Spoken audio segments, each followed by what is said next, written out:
భార్యాభర్తల మధ్య వివాదాలు కోర్టుల వరకు వెళ్లడం సాధారణమే. అయితే అలాంటి వివాదాల్లో ఒకరు మరొకరి ఉద్యోగంపై ప్రభావం చూపేలా చర్యలు తీసుకోవచ్చా? భర్త పనిచేస్తున్న సంస్థకు ఫిర్యాదు చేయడం సరైందేనా అనే అంశంపై సుప్రీంకోర్టు కీలక వ్యాఖ్యలు చేసింది. ఒక విడాకుల కేసు విచారణ సందర్భంగా భర్త యజమానికి ఫిర్యాదు చేయడం వల్ల కుటుంబ వివాదం మరింత తీవ్రం కావడంతో పాటు భవిష్యత్తులో భార్యకే ఆర్థిక నష్టం కలిగే అవకాశం ఉందని అత్యున్నత న్యాయస్థానం వ్యాఖ్యానించింది. ఈ కేసు వివరాలు, పిటిషనర్ ఎవరు, సుప్రీంకోర్టు ఏమంది, ఇప్పుడు తెలుసుకుందాం.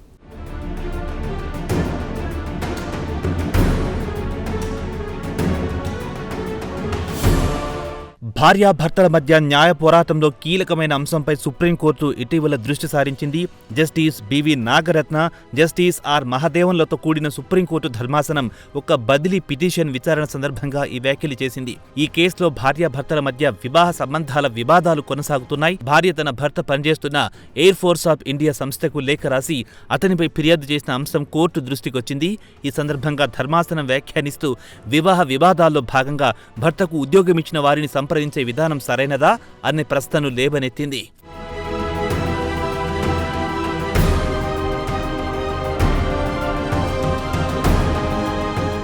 ఈ కేసులో పిటిషనర్గా ఉన్న భార్య భర్తల మధ్య విభేదాలు ఏర్పడిన తర్వాత వివిధ న్యాయపరమైన చర్యలు ప్రారంభమయ్యాయి. కుటుంబ వివాదానికి సంబంధించి కేసు ఒక రాష్ట్రంలో కొనసాగుతుండగా మరో రాష్ట్రంలో ఉన్న కోర్టులో కూడా కేసులుండడంతో వాటిని బదిలీ చేయాలని పిటిషన్ దాఖలయ్యింది. విచారణ సమయంలో భర్త తరపు న్యాయవాది వాదిస్తూ సదరు భార్య తన క్లయింట్ అయిన భర్త పనిచేస్తున్న సంస్థకు లేఖ రాసి ఉద్యోగ సంబంధిత సమస్యలు సృష్టించే ప్రయత్నం చేసిందని కోర్టుకు తెలిపారు.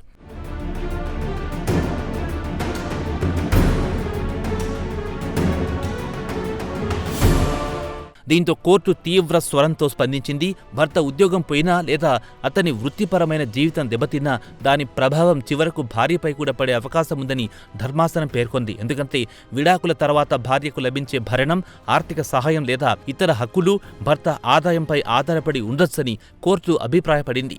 కుటుంబ వివాదాలు పరిష్కరించుకోవడానికి కోర్టులున్నాయని, ఉద్యోగ ప్రదేశాలను వివాదాల్లోకి లాగడం వల్ల పరిస్థితులు మరింత క్లిష్టంగా మారచ్చని ధర్మాసనం వ్యాఖ్యానించింది.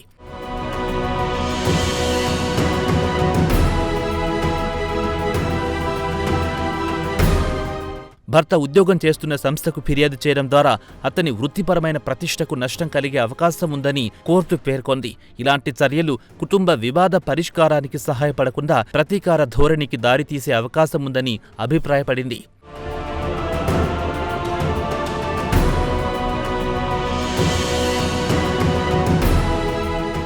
మొత్తానికి విడాకుల కేసులో భర్తకు ఉద్యోగమిచ్చిన సంస్థకు భార్య ఫిర్యాదు చేసిన అంశంపై సుప్రీంకోర్టు చేసిన వ్యాఖ్యలు ఇప్పుడు చర్చనీయాంశంగా మారాయి. కుటుంబ వివాదాలను పరిష్కరించే క్రమంలో వ్యక్తిగత ప్రతీకార చర్యలకు దూరంగా ఉండాలని, చట్టపరమైన మార్గాలను అనుసరించాలని కోర్టు సూచించింది.